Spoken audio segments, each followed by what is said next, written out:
Pozdrav svima youtuberi, u današnjem tutorialu ću vam pokazati neke wallpapere što sam ja koristio za desktop, znači samo malo da nađem.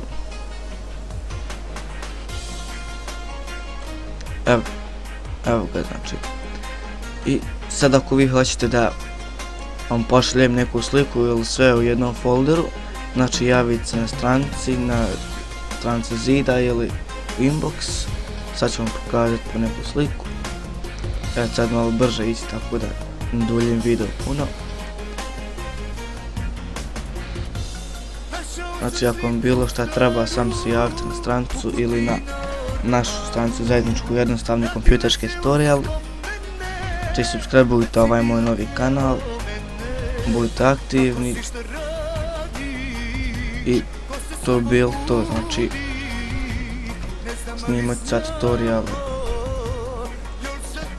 gameplayove, sve ću snimat, znači vi šaljite ideje na stranicu moju bosansko-srpski tutorial, znači i snimat ću šta hoćete.